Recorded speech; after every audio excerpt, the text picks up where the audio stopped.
말이 되나? 미친 거 아이가?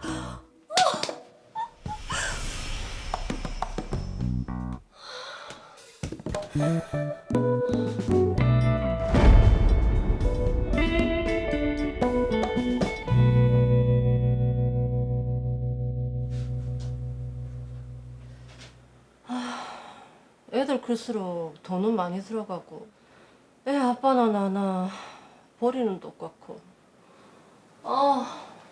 이래가지고 언제 집 사고 애들 대학 보내노.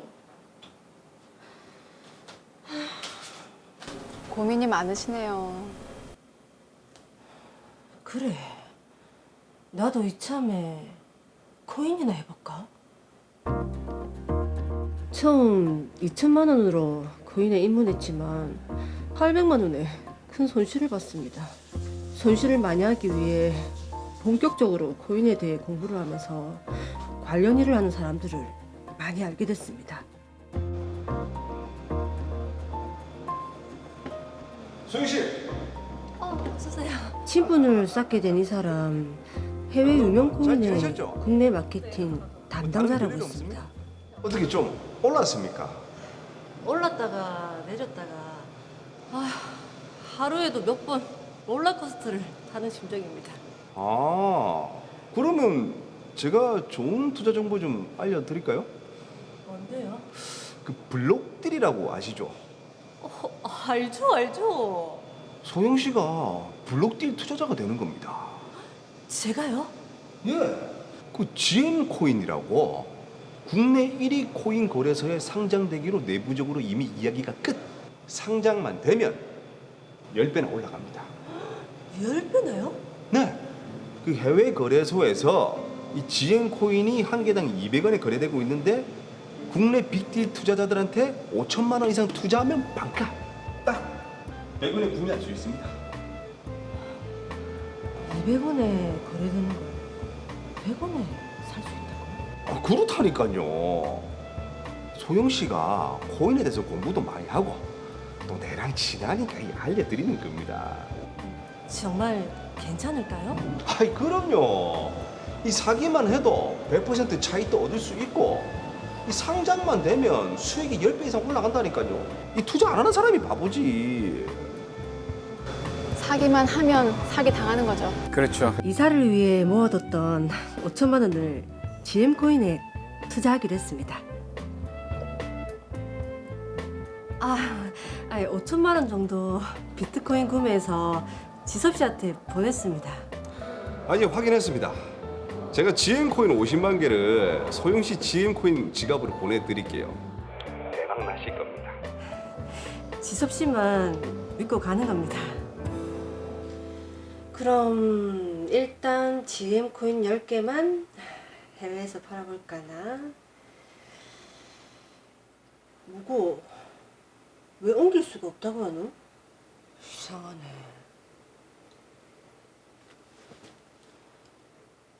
지섭 씨, GM코인 왜 해외 거래소로 안 옮겨지는 거예요?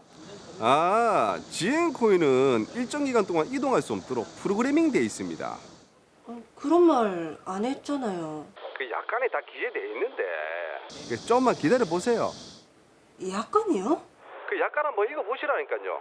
그러고 소영 씨 제가 지금 일하고 있어가지고 그 나중에 다시 전화 드릴게요. 예. 약관을 받은 적도 동의한 기억도 없지만 일단 기다렸습니다. 아무런 손도 쓰지 못한 채 내 코인 가치가 하락하는 것을 지켜볼 수밖에 없었습니다. 아니, 국내 1위 코인 거래소에 상장된다면서요. 이게 뭡니까? 지금 50원도 안 됩니다. 자꾸 떨어지고 있다고요. 아이고 미안합니다. 이 소영 씨도 아시다시피 이 코인이라는 게 가치도 없는 거 떠넘긴 거 저한테 떠넘긴 거 아니에요? 아유 진짜 아닙니다. 네 소영 씨한테 진짜 미안하게 됐습니다.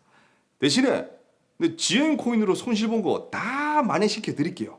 한 번만 더 믿어주세요. 어떻게 만회해 주실 건데요? 그 DM 코인이라고 이 돈을 더 투자하는 건 아니고 GM 코인을 DM 코인으로 교환하세요. 그러면 코인 개수를 2배로 늘려드릴게요. 그걸 어떻게 믿습니까? 그 DM 코인은 다른 점이 보유만 하고 있어도 하루에 이자 1%를 줍니다. 100일만 지나도 원금의 2배나 벌어요. 그리고 다른 투자자들 소개만 시켜줘도 추가로 보너스도 지급됩니다. 진짜예요? 아이 진짜라니까요. 한 번만 더 믿어주세요. DM 코인은 확실히 국내 유명 거래소에 상장될 겁니다. 이번에 진짜 확실합니다. 알겠습니다. 진짜 마지막으로 믿고 가보겠습니다. 아, 또 믿네요. 진짜 이자가 들어오네. 다른 사람한테 소개하면 보너스도 준다고 했지. 희정 씨, 네? 휴게실 가서 얘기 좀 할까요? 좋죠? 희정 씨, 자기도 고인한다고 했지? 네. 근데 영 재미가 없네요. 내가 좋은 정보 하나 소개해줄까? 진짜요?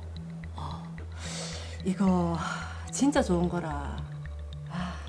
아무한테도 안 권하는 건데 나도 계속 재미를 보고 있고. 뜸 들이지 말고 빨리 얘기해 주세요. 실제로 보너스를 수령하게 된 저는 여러 사람들에게 소개했습니다. 그런데 소영 씨, DM 코인 거래 중단됐는데 이게 어떻게 된 거예요? 예? 그게 무슨 말이에요? 확인 안 해봤어요? 잠시만요.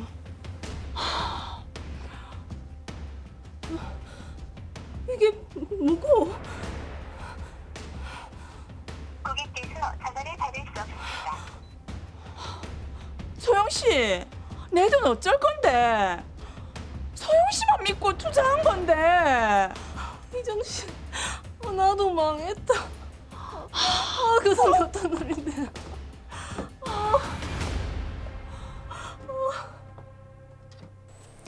네, 대박의 꿈은 늘 물거품처럼 사라지는 경우가 많죠. 박소영 씨 정말 황당하고 또 화가 날 것 같습니다. 예. 자, 먼저 빠른 시간에 사건을 정리하겠습니다. 박소영 씨는 코인에 관심을 갖다가 해외 유명 코인의 국내 마케팅 담당자라는 김지섭 씨를 알게 됐습니다.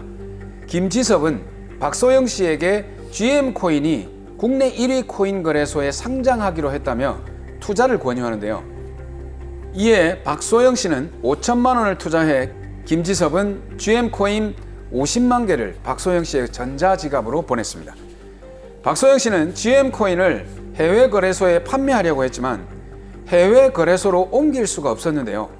박소영 씨가 거래를 할 수 없는 사이 GM 코인은 국내 신생 거래소에 상장이 됐고 가격도 50원까지 곤두박질 쳤습니다. 이를 김지섭 씨에게 항의하자 손실을 만회해 주겠다며 DM 코인으로 교환을 하라고 하죠.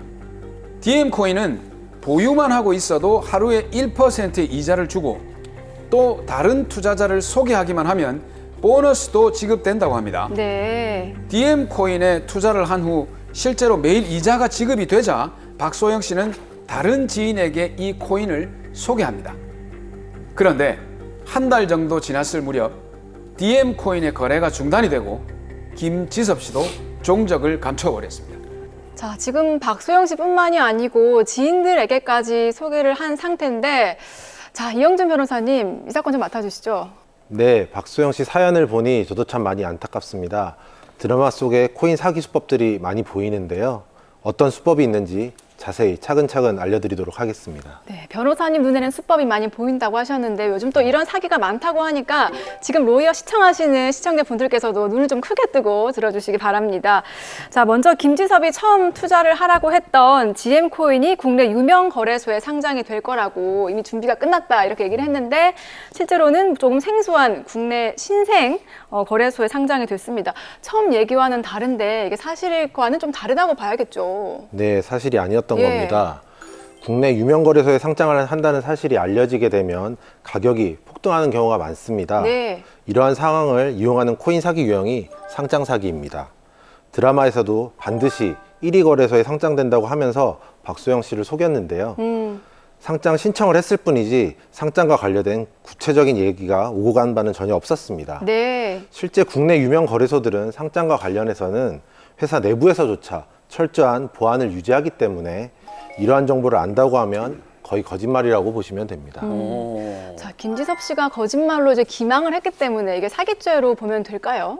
네, 김지섭이 반드시 상장이 된다고 한 부분은 형법상 사기죄로 처벌될 수가 있습니다. 네. 사기꾼들은 우리 회사가 만든 또는 추천하는 암호화폐가 곧 상장될 거라고 하면서 투자를 받는 수법을 이용합니다.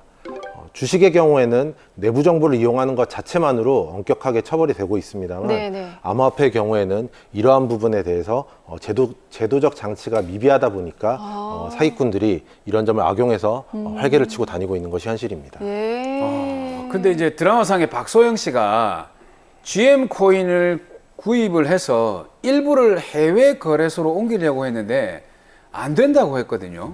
근데 이유가 뭡니까 그게? 네, 이것도 그 활용하는 수법 중에 하나인데요. 네. 바로 보호예수 제도를 활용을 하는 겁니다. 네. 주식시장에서 상장 후에 주가 안정을 위해서 대주주나 특수관계인이 일정 기간 동안 보유주식을 시장에 내다 팔지 못하게 하는 그런 제도가 보호예수 제도입니다. 네. 상장 초기에 물량이 쏟아져 나오면 주가가 폭락하면서 개인 투자자들이 피해를 보기 때문에 이러한 제도를 두는 것이죠. 어떻게 보면 김지섭 씨가 이 제도를 악용한 거네요. 네, 그렇죠? 맞습니다. 예. 박소영 씨는 보호예수로 인해서 팔지도 못하는 사이에 김지섭 등 일당은 자기들 코인을 시세 조정 행위를 통해서 비싼 가격에 팔아치워버린 것입니다. 박소영 씨와 같은 블록딜을 통해 코인을 좀 대량으로 구매한 사람들이 네. 물량을 시장에 풀게 되면 시세 조정 행위 자체가 어려워지기 때문에 이러한 수법을 이용을 하는 것입니다. 일반 주식의 경우에는 이런 시세 조정 행위도 자본시장과 금융투자업에 관한 법률에 의해서 엄격하게 금지가 됩니다. 네. 하지만 코인의 경우에는 별도의 제한 규정이 없기 때문에 시세 조정 행위가 난무하는 것이 현실입니다. 하지만 이런 구체적인 시세 조정 행위 자체를 좀 입증을 해낼 수 있다면 사기죄로 처벌을 할 수가 있습니다. 예. 야, 근데 이제 박소영 씨 같은 경우에는 보호 예수에 관해서 들은 적도 없고 약관을 본 적도 없단 말이죠. 그렇죠. 그럼 이게 투자금을 도대체 어떻게 회수할 수 있을까요? 김지섭과 지엔 코인 측의 불법 행위를 사기 고소 등을 통해서 밝혀낸다면 불법 행위에 의한 손해배상 청구를 하거나 블록딜 거래 자체를 취소해서 원금 반환 요청을 할 수가 있습니다. 네. 사실 주변에 보면 코인으로 얼마를 벌었다더라 하는 분들 볼 수 있어서 저도 사실 한번 해볼까라고 생각을 했지만 네. 코인이나 암호화폐 같은 경우에는 실체가 없잖아요. 네, 맞습니다. 그렇기 때문에 뭐 불법 행위가 있으면 증거 찾기가 쉽지 않을 것 같은데요. 네, 맞습니다. 하지만 암호화폐는 블록체인을 기반으로 하는 것이기 때문에 코인의 이동 등 모든 거래 내역이 다 공개되게 되어 있습니다. 네. 따라서 오히려 기본적인 자료는 확보하는 데 좀 용이한 측면도 있습니다.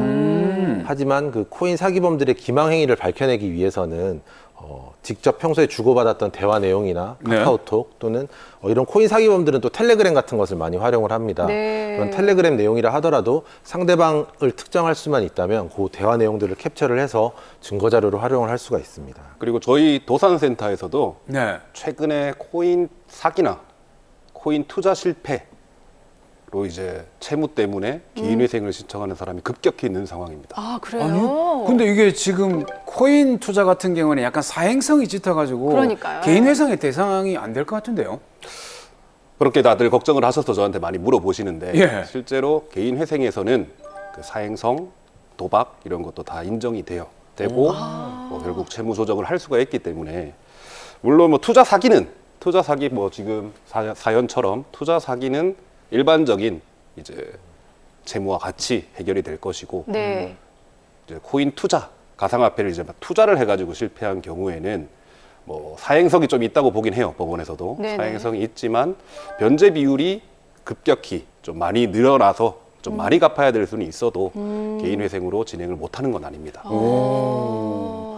야, 거기에 이제 이거 드라마로 지금 들어가 보면 박소영 씨 같은 경우는 손실을 만회해 주겠다고 김지섭 씨가 GM 코인에서 DM 코인으로 바꿔줬거든요. 네. 이건 약간 다단계 같은 느낌이 좀 있는 것 같아요. 그렇습니다. 전형적인 그 다단계 구조를 가지고 있는데 이 부분이 방문 판매 등에 관한 법률이 규정하는 그 다단계 판매 요건을 갖추었다면 네. 그 적용을 받을 수가 있습니다. 하지만 코인 사기범들은 코인의 법적 성격이 좀 모호한 것을 악용을 해서 방문 판매 등에 관한 법률의 적용을 교묘하게 빠져나가는 경우가 많습니다. 네, 참 이게 지능적이고 교묘하네요, 그렇죠? 네. 자, 근데 또 문제가 있습니다. 회사 동료가 이 박소영 씨 소개로 DM 코인에 투자를 했는데, 그렇다면 소개를 받은 지인들이 박소영 씨한테 책임을 져라라고 이렇게 할 수 있겠는데요? 네, 그렇습니다. 이러한 다단계 코인의 경우에 사고가 터지면 코인 사기범들은 종적을 감추거나 재산을 이미 빼돌린 경우가 많습니다. 네. 그렇죠. 그렇기 때문에 박소영 씨 경우처럼 코인을 소개한 지인에게 민형사상 조치를 취하는 경우가 많습니다. 자, 근데 어떻게 보면 박소영 씨도 지금 피해자인데 이게 고소를 당한다 한다면 어떻게 좀 구제할 방법이 없겠습니까? 코인 자체의 그런 특성으로 인해서 소개한 지인으로부터 이득을 취한 경우에는 사기죄의 공범이라고 보기는 어렵겠습니다. 네. 그러나 코인 사기범으로부터 투자자 모집에 대한 별도의 대가를 받았다거나 한다면 사기죄의 공범까지 될 수도 있습니다.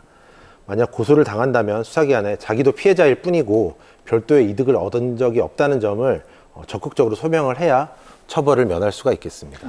네, 지금도 사실 이제 대박을 꿈꾸면서 코인 투자를 한 후에 밤잠을 못 주무시는 분들이 계시거든요. 이런 분들에게 이런 부분은 꼭 주의하십시오 하고 콕콕 집어서 좀 얘기를 좀 해주십시오. 암호화폐의 경우에는 가장 큰 문제점이 제도적 보호장치가 전무하다는 점입니다. 네. 금융당국이 아직까지는 암호화폐를 투기성 자산으로 보고 있기 때문에 제대로 된 투자자 보호장치가 마련되기까지는 상당한 기간이 걸릴 것으로 예상됩니다. 대표적인 암호화폐인 비트코인이나 이더리움조차 가격이 급등락하고 있기 때문에 암호화폐에 관심이 좀 간다 하더라도 국내 대형 거래소의 상장조차 되지 않은 그런 코인들에는 아예 관심도 가지지 않는 것이 가장 좋겠습니다. 현금은 소중하니까요. 자, 마지막으로 억울하게 이 사건에 휘말린 박소영 씨 다시 한번 정리를 해볼까요? 네, 빠르게 코인 사기범들을 형사 고소하는 것이 가장 좋겠습니다. 피해 발생 초기에 고소를 해야 코인 사기범들의 신상을 확보하거나 재산을 동결시킬 수가 있습니다. 또한 코인 사기범들을 고소함으로써 본인이 피해자라는 점을 입증할 수가 있겠습니다. 이를 통해서 다른 지인들로부터 고소를 당한 부분을 방어하는 효과도 거둘 수가 있습니다. 담당 수사관에게 코인의 구조에 대해서 설명하는 것이 무척 힘듭니다. 이런 부분들을 대처하기 위해서 저와 같은 암호화폐 분야의 정통한 변호사를 찾아와서 조력을 받는 것이 좋겠습니다.